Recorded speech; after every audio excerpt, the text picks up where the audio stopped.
오늘 주신 말씀을 가지고 결단하는 믿음, 거절이라는 제목으로 함께 은혜를 나누고자 합니다. 모세라는 사람은 정말 극적인 삶을 살았습니다. 극적이었다라고 말하는 것은 그의 삶이 참으로 힘들었다라는 것을 의미합니다. 모세의 인생에 대해서는 참 할 말이 많은 그런 사람이지 않나라고 생각을 합니다. 홀드맨이라는 사람은 이 모세라는 사람을 이렇게 글로 적고 있습니다. 모세의 생애는 일련의 충격적인 대조를 나타내 보여주는 삶이다. 그는 노예의 자녀였으나 공주의 아들이었고 오두막에서 태어났으나 궁중에서 살았다. 그는 가난을 물려받았으나 국왕의 부를 누렸고 군대의 지도자였으나 양떼를 지키는 목동이었다. 그는 전사였으나 온 세상에서 가장 온유한 사람이었다. 그는 궁정에서 교육을 받았으나 광야에 거했다. 그는 애굽의 지혜를 가졌지만 하나님을 어린아이와 같이 신뢰하는 믿음을 가진 자였다. 그는 도시 생활에 익숙했으나 광야에서 방황하는 유랑자였고 죄악의 유혹을 받았지만 경건함으로 승리하였다. 그는 눌비언이어서 말을 잘 못했지만 밤 깊고 배고픈 줄 모르고 하나님과 깊은 사랑의 얘기를 나눌 줄 아는 사람이었다. 그는 목자의 지팡이 하나밖에 가진 것이 없었지만 무한한 능력을 행사한 자였으며 바로 앞에서 도망쳤지만 하늘나라의 사신이었다. 그는 율법을 받은 자였으나 은혜의 선구자였다. 그는 느보산에서 그처럼 그리던 가난을 바라보며 돌아갔지만 후에 그리스도와 함께 이스라엘 한복판 변화산에서 예수 그리스도의 십자가를 의논하는 사람이었다. 그의 장래는 아무도 그를 또 보지 않았지만 하나님께서 친히 그를 장사 지내셨다. 참 모세의 삶을 잘 요약한 것 같습니다. 그러나 이런 몇 개의 문장으로 모세의 120년 그 삶을 다 우리는 막 정리할 수는 없을 것입니다. 하나님께서는 이 모세라는 사람을 우리에게 성경을 통해서 몇 가지로 정리해 주시는데 그를 어떻게 부르셨는가를 보면 그가 어떤 삶을 살았는지를 볼 수 있습니다. 첫째로 하나님은 모세를 하나님의 사람이라고 부르셨습니다. 신명기 33장 1절 하나님의 사람 모세가 죽기 전에 하나님의 사람이라는 말은 하나님을 대변하고 하나님을 나타냈던 사람이라는 뜻입니다. 두 번째로 하나님께서 대면하여 아시던 자라고 불렀습니다. 신명기 34장 10절에 그 후에 이스라엘의 모세와 같은 선지자가 일어나지 못하였나니 모세는 여호와께서 대면하여 아시던 자요 얼굴과 얼굴을 맞대고 살았던 사람 그가 모세였다는 것입니다. 세 번째 하나님과 친구처럼 대화했던 사람이라고 말합니다. 출애굽기 33장 11절 사람이 자기의 친구와 이야기함 같이 여호와께서는 모세와 대면하여 말씀하시며 마지막 네 번째로 모세는 믿음의 사람이라고 불립니다. 오늘 말씀에 믿음으로 모세는 이라고 말합니다. 모세를 이렇게 모세되게 한 것은 무엇일까? 성경 전체를 통해서 모세의 삶을 요약하면 딱 두 가지로 요약할 수 있는데 첫째는 하나님의 뜻입니다. 하나님이 모세를 모세되게 했습니다. 두 번째는 그런 하나님의 뜻에 대해서 모세가 믿음으로 반응했다는 것입니다. 모세의 믿음이 어떤 믿음인가? 오늘 제목과 같이 모세의 믿음은 결단하는 믿음입니다. 이 결단하는 믿음은 두 가지의 내용을 가지고 있는데 하나는 거절이고 다른 하나는 선택이라는 내용을 갖습니다. 모세는 거절과 선택을 통해서 올바른 결단을 내릴 수 있었고 하나님의 인정과 칭찬을 받은 사람이었다라는 말입니다. 오늘은 모세가 가졌던 결단하는 믿음의 한 부분인 거절에 대해서 함께 생각해 보고자 합니다. 24절 같이 다시 한번 읽어보겠습니다. 믿음으로 모세는 장성하여 바로의 공주의 아들이라 칭함받기를 거절하고 아멘. 모세의 믿음은 거절하는 믿음입니다. 여러분 우리가 믿음이라고 하는 것이 과연 무엇입니까? 라고 묻는다면 믿음은 하나님을 신뢰하고 확신하는 것입니다. 하나님을 믿고 신뢰하는 것입니다. 확신하는 것입니다. 그러나 믿음은 신뢰와 확신만으로는 끝나는 것이 아닙니다. 하나님을 향한 신뢰와 믿음을 가지고 결단하는 것이 믿음입니다. 결단이라는 말을 들을 때 혹시 여러분들의 마음은 답답해지지 아니하십니까? 왜냐하면 오늘 이 시대가 오늘 우리에게 이 결단하는 것을 굉장히 두렵게 만들고 있습니다. 어떤 사람은 말하기를 우리 민족은 태생적으로 결단이 어렵다고 말합니다. 이유가 참 많지만 그 중에 두 가지를 들자면 하나는 작심삼일이라는 말 때문입니다. 이왕이면 작심 10년 이렇게 했으면 결심하고 10년 동안 쭉 갈 수 있는데 이 작심삼일이라는 말을 만들어내놓으니까 사람들이 결심을 하고 3일이면 무너져 버립니다. 또 다른 이유가 있는데 그것은 바로 정이 많기 때문입니다. 물론 옛날 말이 되어가고 있습니다. 한국인의 정이라는 것을 과거와 지금은 사실 비교할 수조차 없습니다. 그런데 재미있는 것은 우리나라가 어떤 나라인가를 보면 세계 최고의 학구열을 가지고 있는 나라입니다. 세계 최저의 문맹률을 가지고 있는 나라입니다. 그러면 굉장히 냉철하고 지적이고 상식적인 것 같지만 실제로 그 속으로 들어가 보면 우리 민족은 굉장히 감정적입니다. 그래서 사실로도 우리는 잘 움직이지 않습니다. 그런데 감성을 자극하면 간이라도 빼어주는 거죠. 이 감성적인 것과 정이 합쳐져서 좋은 것을 만들어내는 부분도 많이 있지만 나쁜 쪽으로 가게 되면 나오는 것이 바로 결단을 잘하지 못한다는 것입니다.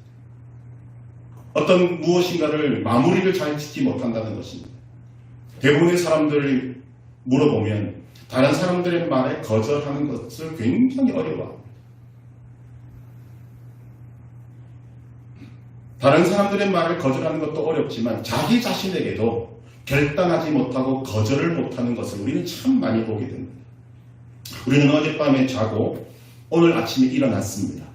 여러분 한 번에 잘 일어나셨습니까? 우리가 다들 경험해 본 기억이 있을 것입니다. 분명히 일어나서 어떤 일을 해야 되는데 어디를 가야 되는데 5분만 더 자자 10분만 더 자자 그러다가 1시간 2시간 자버린 경험들이 다 있을 것입니다.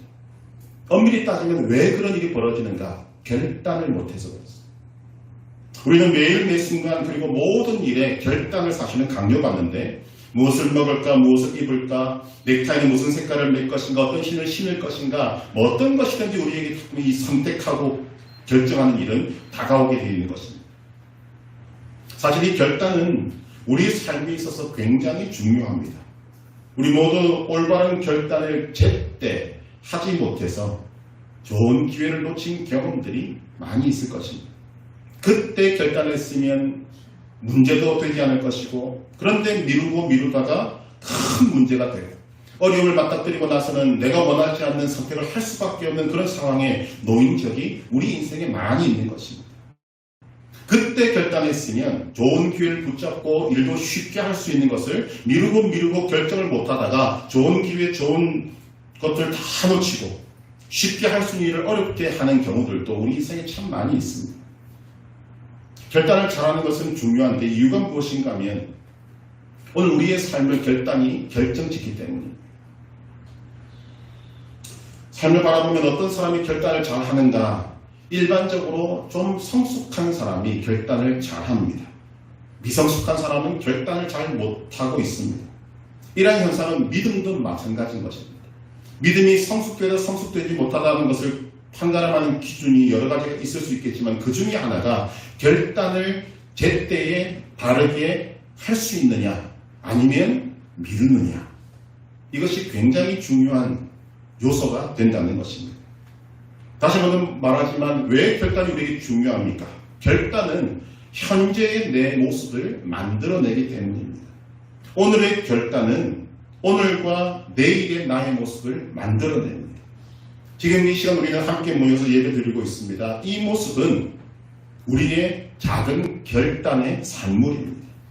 여러분이 오늘 아침에 오늘은 예배를 드릴 것이다라는 결단을 하셨습니다. 그 결단 때문에 지금 이 자리에 와 계신 것입니다. 하나님께서는 예나 지금이나 선택의 순간이 오게 될 때 항상 올바른 선택을 하기를 원하십니다. 신명기 30장 19절에 보게 되면 내가 오늘 하늘과 땅을 불러 너희에게 증거를 삼노라. 내가 생명과 사망과 복과 저주를 네 앞에 두었은즉 너와 네 자손이 살기 위하여 생명을 택하고. 하나님께서는 모든 인생 가운데 생명과 사망과 복과 저주를 다 두셨습니다. 그런데 하나님의 자녀들에게는 무엇을 선택하기를 원하시는가? 너희는 생명과 복을 택하라. 항상 우리에게 좋은 것을 선택하기를 원하시는 것입니다. 여호수아도 마찬가지입니다. 여호수아 24장 15절에 만일 여호와를 섬기는 것이 너희에게 좋지 않게 보이거든 너희 조상들이 강 저쪽에서 섬기던 신들이든지 또는 너희가 거주한 땅에 있는 아모리 족속의 신들이든지 너희가 섬길 자를 택하라. 오늘 나와 내 집은 여호와를 섬기겠노라. 너희들은 알아서 선택해라. 그러나 오직 나와 내 집은 여호와를 하나님을 선택할 것이다. 이렇게 고백하고 있는 것입니다. 엘리야는 열왕기상 18장 21절에서 말합니다. 엘리야가 모든 백성에게 가까이 나아가 이르되 너희가 어느 때까지 둘 사이에서 머뭇하겠느냐. 여호와가 만일 하나님이면 그를 따르고 바알이 만일 하나님이면 그를 따를지니라 하니 백성이 말 한마디도 대답하지 아니하는지라. 엘리야가 백성들에게 하는 이 말이 오늘 저와 여러분들의 마음을 찔러오고 있지 않습니까? 어느 때까지 둘 사이에서 머뭇하겠느냐. 하나님을 따를 것인지 세상을 따를 것인지 지금 결단하라. 엘리야의 이 말을 듣고 백성들이 어떻게 했습니까? 아무 말도 못했습니다. 결단을 못했다는 것입니다. 그러나 여러분들은 하셔야 합니다. 여러분의 삶에 주어진 그 선택의 순간에서 가장 좋은 것 하나님을 선택하셔야 한다는 것입니다. 오늘 본문에 등장하는 모세는 그런 의미에서 결단하는 믿음을 가진 사람입니다. 그리고 그의 결단은 최고의 거절을 한 것으로 나타납니다. 믿음으로 모세는 장성하여 바로의 공주의 아들이라 칭함받기를 거절하고, 이 바로의 공주의 아들이라 칭함받기를 거절한다는 의미가 무엇인가? 단순히 말하면 한 4가지 정도가 있는데, 첫째는 무엇인가 하면 그는 애굽의 놀라운 권세를 거절했다는 말입니다. 권력을 거절했습니다. 바로의 공주의 아들, 이 갖고 있는 지위가 얼마나 클 것인가? 지금 이 자리에 있는 분들은 작은 권력은 가져봤을지는 모르겠지만 지금 모세가 가졌던 이 큰 권력을 가져보지 못해서 그 권력의 진정한 소위 맛과 의미를 잘 모를 수 있습니다. 그런데 권력의 맛과 속성을 아는 사람들은 이 권력이라는 것이 어마어마하게 큰 유혹이고 또 매혹적으로 다가오게 되는 것입니다. 그래서 30년도 더 전에 리처드 포스터라는 목사님은 인간의 가장 강렬한 욕구 3가지를 제목으로 삼아서 책을 지었습니다. 돈, 섹스, 권력. 이 3가지가 인간의 가장 강렬한 욕구다. 즉 이 욕구를 물리치는 것은 곧 인간이 된다는 것이고, 그렇게 물리칠 때 우리는 하나님을 제대로 섬길 수 있다라고 말하는 것입니다. 그만큼 강력한 것이 이 3가지입니다. 그리고 그 권력을 누가 만들어줍니까? 자기가 만들어줍니다. 모세는 바로의 공주의 아들이었습니다. 그가 얼마나 많은 권력을 휘두를 수 있었는지 우리는 그 자리를 보고 알 수 있지만, 그러나 그것을 오늘 본문은 믿음으로 거절했다라고 말합니다. 두 번째, 바로의 공주의 아들이라 칭함받기를 거절했다는 말은 애굽의 모든 부요를 버렸다는 말입니다. 즉 돈을 버렸다는 것입니다. 바로의 공주의 아들이라는 이름만 들어도 그가 얼마나 많은 것들을 소유했을까를 우리는 알 수 있습니다. 예나 지금이나 돈은 막강한 힘을 발휘하고 있습니다. 사람들은 돈에 약하고 돈 때문에 더 중요한 인간성을 포기하기도 합니다. 오죽하면 성경은 돈을 사랑하며 일만하게 뿌리라고 그렇게 강조함에도 불구하고 사람들은 여전히 돈에 대해서 끈질기고 또 깊은 애정을 가지고 돈 하며 살아가고 있는 것입니다. 참 이것을 버리는 것은 참 힘듭니다. 사도행전 5장에 보면 아나니아와 삽비라라는 부부가 등장을 하는데 이들은 하나님의 은혜를 받았습니다. 제가 보기에는 성령도 받은 것 같습니다. 그래서 마음의 감동을 받아 자신들의 소유를 팔아서 하나님의 교회에 헌금을 하려고 하는데 일부를 감추고는 전부인 것처럼 가졌다가 헌금을 내려다가 둘 다 죽어버리고 말았습니다. 여러분, 이들이 좋은 집을 사려고 하는 것이 아닙니다. 명품을 사려고 하는 것도 아닙니다. 하나님 앞에 헌금하려고 하는데 그 속에 또 돈에 대한 욕심이 끼어들 때라는 것입니다. 참 어리석은 일입니다. 은혜 받고 마음의 감동을 받아서 자신의 소유를 팔았으면 생활비를 남겨놓고 떳떳하게 남겨놓고 우리가 하나님 앞에 이런 뜻을 드리기 위해서 생활비를 남겨놓고 드립니다. 그러면 하나님께서 얼마나 기쁘게 받으시겠습니까? 그런데 돈을 떼어놓았는데 하나님 앞에 나아가서는 나의 전부를 드립니다. 그러다가 죽어버리고 만 것입니다. 헌금이라도 욕심으로 얼마든지 할 수 있음을 보여주는 안타까운 사건입니다. 그만큼 돈에 대한 욕구는 큰 것입니다. 그런데 모세는 그 엄청난 부를 누릴 수 있음에도 불구하고 그것을 믿음으로 거절한 것입니다. 세 번째, 바로의 공주의 아들이라 칭함받기를 거절한다는 말은 좋은 환경, 편안함을 거절했다는 말입니다. 여러분, 사람이 나쁜 환경에서 좋은 환경으로 가는 것은 전혀 문제가 안 됩니다. 쌍수를 들어서 환영할 것입니다. 그렇지만 좋은 환경에서 나쁜 환경으로 가는 것은 인간에게 굉장히 큰 고통을 줍니다. 28평은 사실은 작은 집이 아니지만 28평 집에서 48평 집으로 이사를 가면 참 좋을 것입니다. 그런데 48평 집에서 28평 집으로 이사를 간다. 일단 마음이 무겁고 부담스럽고 힘들고 어렵습니다. 옛날에 교회 수련회를 가면 도시 아이들은 가장 힘들어한 것이 화장실 때문이었어요. 아예 수련회를 가면 화장실을 사용을 못합니다. 거기다가 옛날에는 수련회 기간도 길었거든요. 최소 4박 5일입니다. 그동안 끙끙거리고 화장실은 가고 싶은데 못 가니까 그냥 배를 움켜쥐고 있다가 수련회 끝나고 집에 가면 집에 있는 화장실이 불이 나는 거지. 편안함을 버리는 것은 인간에게 참 힘듭니다. 그런데 모세는 그 편안함을 버리고 오히려 그 편안함을 버리고 더 좋은 곳으로 갔으면 우리가 말을 하지 않는데 성경은 그가 그 편안함을 버리고 광야로 들어갔습니다. 고생하는 길로 들어갔습니다. 그것을 성경은 믿음이다 라고 말하는 것입니다. 모세는 바로의 공주의 아들이라 칭함받기를 거절함으로 그의 삶에 누릴 수 있었던 편안함과 안락함을 버린 것입니다. 네 번째로 바로의 공주의 아들이라 칭함받기를 거절한다는 것은 부모 자식 간의 관계를 거절한 것입니다. 즉 정을 버린 것입니다. 자, 이 바로의 공주라는 이 사람을 모세의 입장에서 보면 모세의 어머니입니다. 물론 모세를 낳은 어머니는 아니지만 구해주고 길러준 어머니입니다. 생명의 은인입니다. 세상에 나온 지 석 달밖에 안 된 아기, 죽어야 마땅했던 아기, 갈대로 엮은 상자 속에 들어있었던 아기, 물결 치는 대로 바람 부는 대로 가다가 죽을 운명이었던 그 아기를 구해준 생명의 은인이 바로의 공주자 모세의 어머니입니다. 더군다나 왕인 바로의 명령을 어겨가면서까지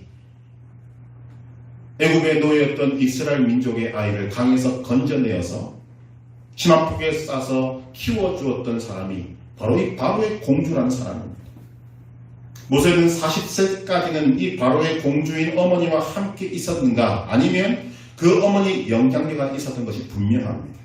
그 어머니가 살아있었다면 지금 이 말 바로의 공주의 아들이라 칭함받기를 거절했다 이 말은 그 어머니의 가슴에 대못을 박는 거죠.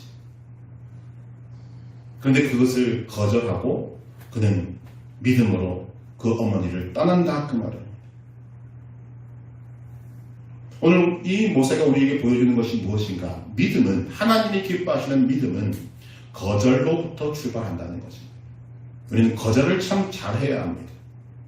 그래서 성경은 이런 눈으로 바라보게 되면 우리가 어떤 삶을 살아야 하는지를 명확하게 보여줍니다. 시편 1편 1절 복 있는 사람은 악인들의 꾀를 따르지 아니하며 죄인들의 길에 서지 아니하며 오만한 자들의 자리에 앉지 아니하고 이 말을 이렇게 바꿔놓으면 이해가 될 겁니다. 복 있는 사람은 어떤 사람인가? 악인들의 꾀를 따르는 것을 거절하는 사람입니다.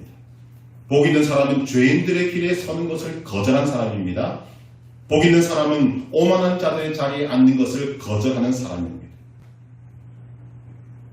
이렇게 따지면 우리가 이 땅에서 거절할 것이 참 많이 있습니다.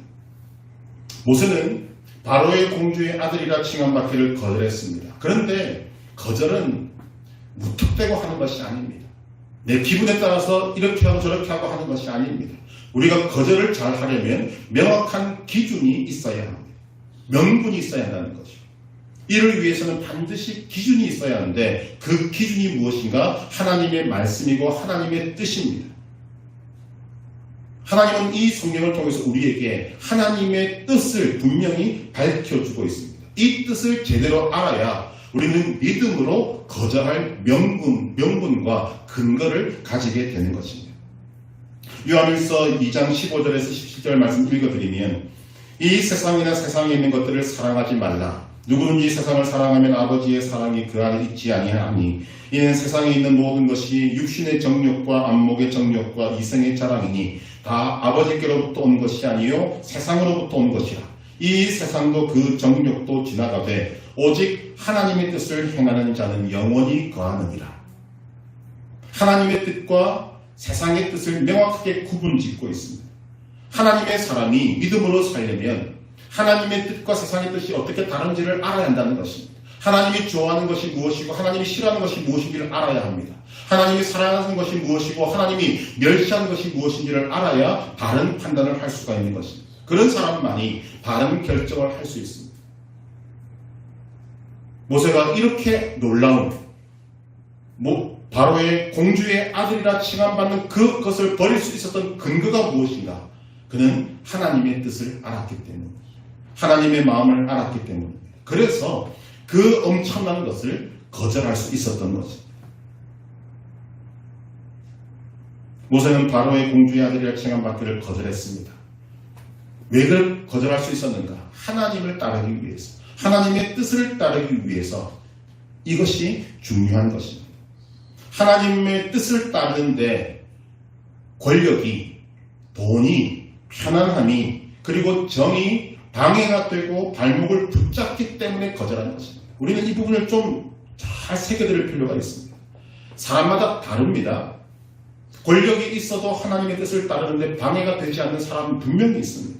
돈이 많아도 하나님의 뜻을 따르는데 그 돈이 전혀 방해가 되지 않고 오히려 도움되는 사람도 있습니다.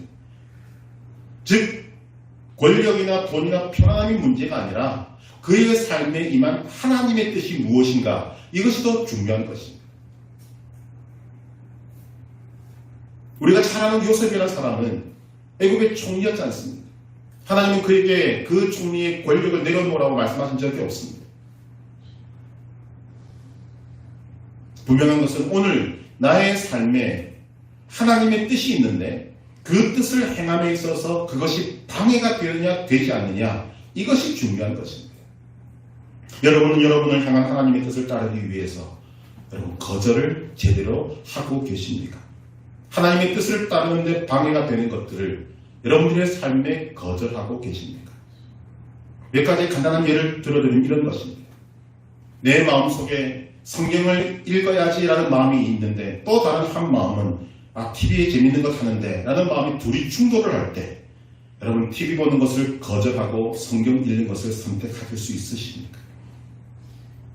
기도하는 것과 친구들과 잡담하는 것이 충돌할 때 잡담을 거절하고 기도하는 것을 선택하실 수 있습니까? 이건 아주 간단한 예지만 우리의 삶의 순간순간 이런 것들이 다가오게 되는 것입니다. 남을 비판하고 판단하는 것을 여러분 거절하시고 있으십니까? 울컥하고 화를 내는 것을 거절하고 있으십니까? 나도 모르는 사이에 남을 욕하고 있는 그것을 거절하고 있으십니까?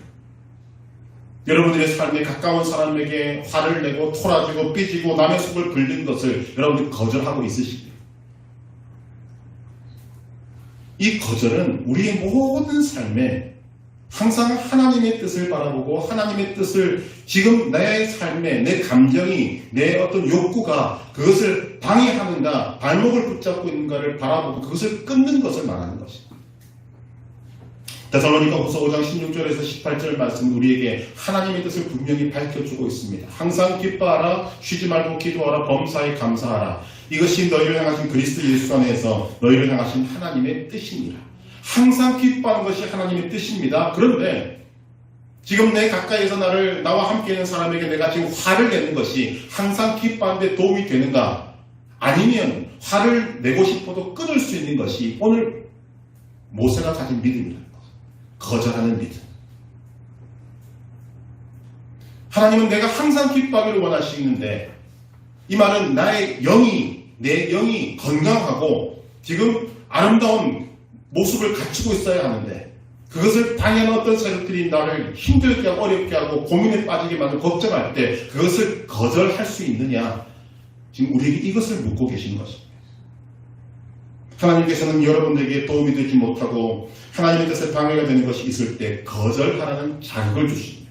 말씀을 주시든지 양심을 찌르시든지 오늘 이런 설교를 통해서 여러분들에게 목사의 입을 통해서 무언가 말을 넣어주든지 그때 여러분들이 듣는 순간 내가 잘못했구나. 내가 거절할 것 거절하지 못했구나. 그래서 마음을 돌이키고 주님 앞에 회개하고 순종하면 거기에 하나님의 뜻이 이루어지고 여러분 속에 있던 나쁜 것들이 떠나게 되고 여러분들의 믿음은 바르게 성장하게 되는 것입니다. 모세는 바로의 공주의 아들이라 칭함받기를 거절했습니다. 비교할 수 없지만 예수님은 모세와 비교할 수 없는 것을 거절하셨습니다. 빌립보서 2장 6절에 보니까 예수님에 대해서 이렇게 말씀하고 있습니다. 그는 근본 하나님과 하나님의 본체시나 하나님과 동등됨을 취할 것으로 여기지 아니하시고 이것을 오늘 이 거절이라는 것과 견주어서 해석하면 이런 것입니다. 예수님은 하나님과 동등한 분이신데 그 동등함을 거절하고 예수님은 하나님의 그 자리를 거절하셨습니다. 그런데 왜 거절하셨는가? 2장 8절에 이렇게 말합니다. 사람의 모양으로 나타나사 자기를 낮추시고 죽기까지 복종하셨으니 곧 십자가에 죽으십니다. 우리가 모세의 삶을 다음 주에 한 번 더 살펴보게 되겠지만 그렇게 어마어마한 것을 거절하고 선택한 것이 사실은 고생의 길입니다. 이 길은 바로 예수님의 모습과 연결됩니다. 하나님과 동등된 그 위치를 거절하신 예수님께서 더 좋은 곳으로 가신 것이 아니라 이 땅에 오셔서 저와 여러분들을 구원하시기 위해서 십자가를 지고 죽으셨습니다. 그 일을 위해서 하나님 보좌를 버리신 거죠.